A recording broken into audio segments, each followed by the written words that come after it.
puppies, puppies, puppies. Please, please, please, puppies, puppies, puppies. So, this is us. We are in Bali, and we've been living here for the last 4 months. And really, this chapter is about us grounding and really choosing to be home. So here we came across Bawa, and they are there with all these puppies that need a home, either for adoption but also short-term homes.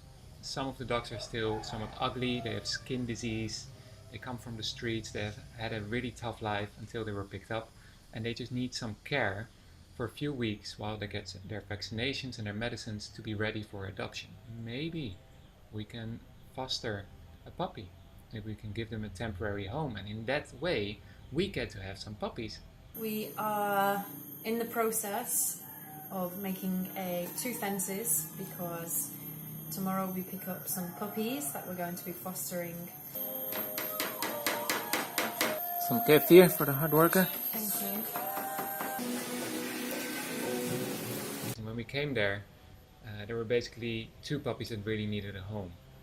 And I said, she looks very calm, he looks like a bit more trouble. And we came to the conclusion it's a lot more fun with two, and let's go for it and take care of these two little beings and let's give them a home.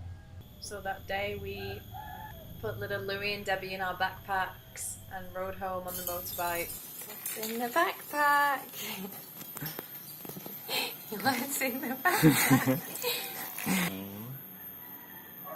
Hey Louie.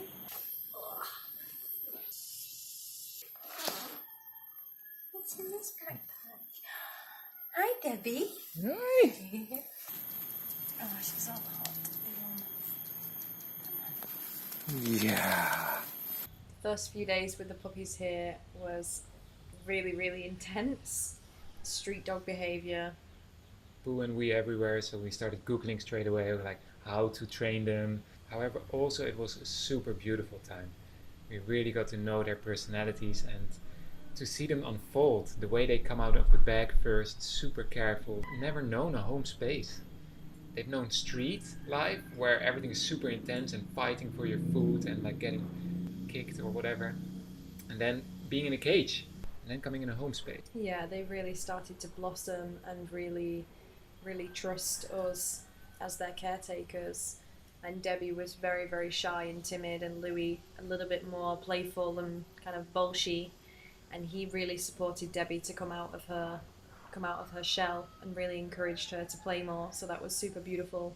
Louie did actually become a lot more loving towards us and a lot less aggressive because we managed to find a way with him. Even though it was really intense and there was a lot going on and we weren't able to focus on our work and our relationship, we felt like this was the commitment that we really invited into our lives. So we decided to be persistent and really just keep them both and go ahead and really give them both that loving space to really grow and nourish and nurture, because we could see huge improvement. It was quite a short time because after about 8 days, Louis, probably whilst playing in the garden, sprained his ankle.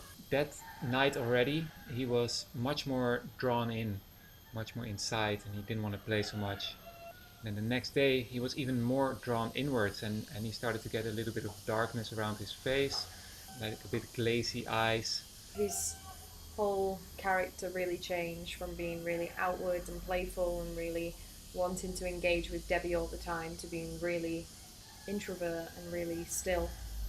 He stopped eating his food, drinking water. Yeah, so we decided to take him to the vet. They checked him there, and she said, it's probably just his food. So they gave him an injection for the inflammation, and she said he should be feeling better in hours. His situation just deteriorated and got really worse, and at that point he was becoming delirious and really unable to keep his own balance, and his coordination was completely off. Only when we took him with us, he kind of calmed down a little bit, and he would look at you a little bit confused and what's going on. So we really felt for him, and we actually saw that around his nose got a lot darker, his eyes, his whole fur and skin actually started to change colour. And so in the night I got up to check in on him, and he was crying a lot. They were fighting quite aggressively, and so I stayed with him, and he was at this point like really delirious, and I had him in my arms or with me for an hour or two, and he just kept like looking around, falling over on himself, and just like looking at my eyes and like looking for stability. Really, really sad to see. So at this point, he wasn't drinking anything already for 24 hours. He was afraid of water. While sitting with him, I just had this hunch of like maybe this is rabies. So I started to Google and look into what the symptoms are, and all the symptoms really matched. His bark had changed a little bit.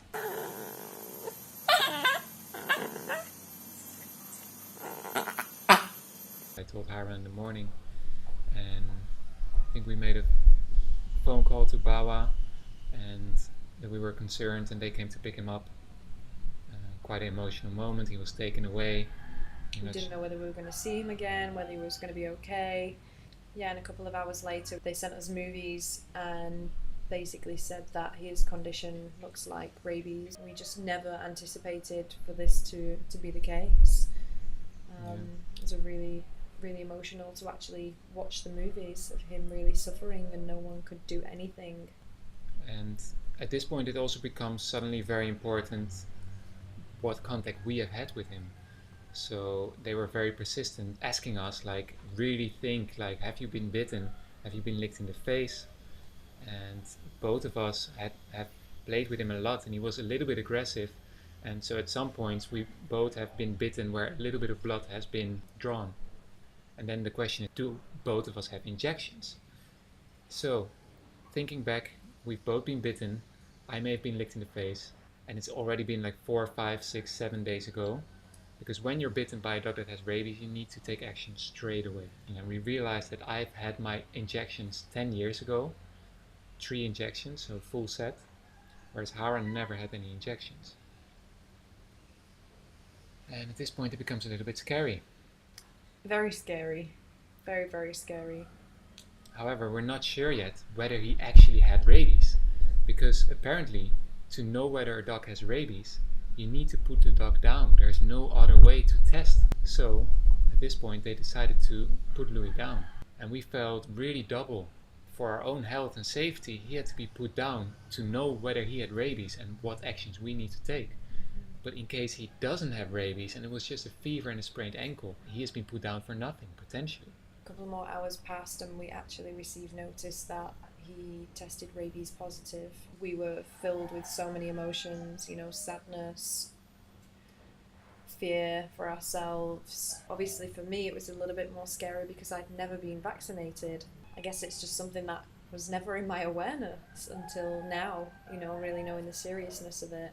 So at that point I was advised to go and get an injection called immunoglobulin, which is basically where you receive antibodies from another person, and it basically bides you time. Within hours we got both our rabies vaccinations and were put on a program of multiple vaccinations, like booster shots for me and first vaccinations for Hara.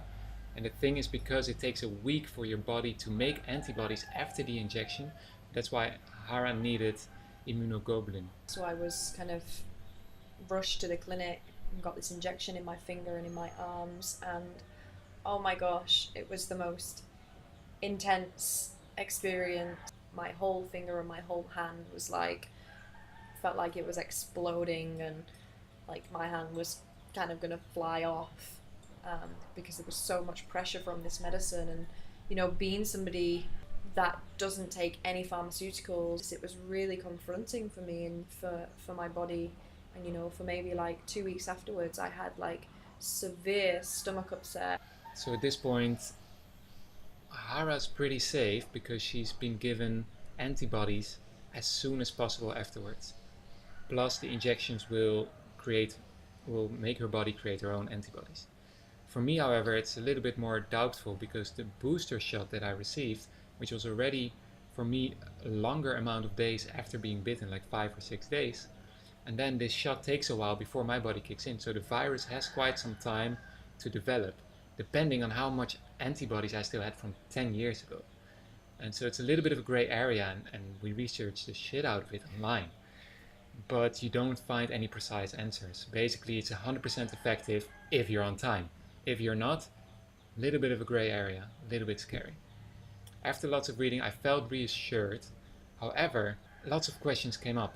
The injections give you certain symptoms. If you have the disease, the rabies disease, you also get certain symptoms. And of course, these symptoms are quite alike. And I was having some of these things. Quite soon after this, I got quite a strange cough. And I had sore joints for quite a while. I was a little bit feverish. So then it's like, okay, is this just a side effect of the injections? Or is this the rabies playing out in my body? It's scary because after the cough and fever, you get a really high fever and then you die. And so it took me a while before we talked about this and it actually came out that I was actually quite scared. What it taught me was really an appreciation of life, a renewed appreciation for every moment, and really at some point like going inside saying, please let me live. I really hope this is just side effects from the injections, and I'll be so grateful to live this life and all these things that I want to do. You know, it's a really good wake-up call. And Hara was quite alarmed and kept asking me like every minute, how do you feel? Up to the point where it's like, well, I just told you 3 minutes ago. It's the same. And I don't feel fully okay for a very long time, already 3 weeks. It keeps lingering. And so Hara pushes me to get a test. Well, you can't test for rabies, but you can test for other things. Since it was in my throat, I did a swab test. And what came back is that I had a bacterial infection. I'm like, yay! It's just a bacterial infection.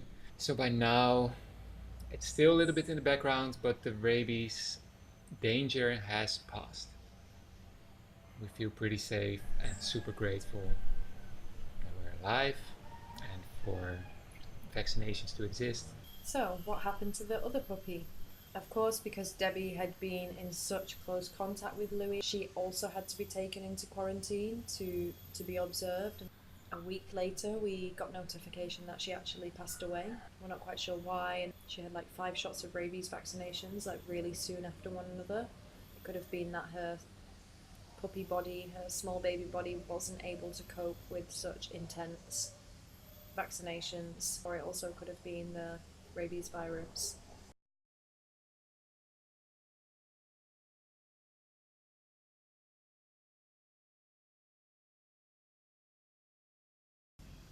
Time passes and the desire came up to bring home another puppy. Well, we really missed them around. Yeah. And it was such a joy to have them around and to see them develop. And basically the reasons why we took a puppy in the first place to foster one didn't change. Yeah, it was really intense, but we still have these caring hearts that want to extend ourselves and take care of another being. And eventually we went to Bawa. We expressed that we wanted an easy dog, a safe dog. And she showed us Spark.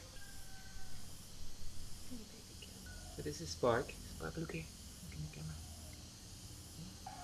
We kind of just woke her up from her slumber to join us on camera. I'm not sure how happy she is about that. And when we first got Spark, she was super skinny. Hello, Sparky. You're still checking out the world around you, huh? It's all a bit new, huh? She was recovering from having blood parasites. She's been with us now for the last 3 weeks.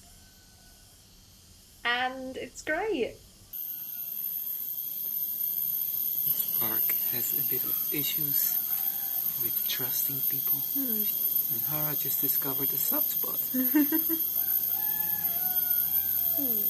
The people who found her emailed us and they said she was found on the beach and she was basically not being fed by anyone, super scared of all humans. Buckets of water thrown over her by the hotel security. So when she came home, she was like super shy, really not moving, just sitting there like frozen. And whenever we would come close, there would be lots of trust issues. And slowly she started to play a little bit and a little bit more playful. And now she's super playful.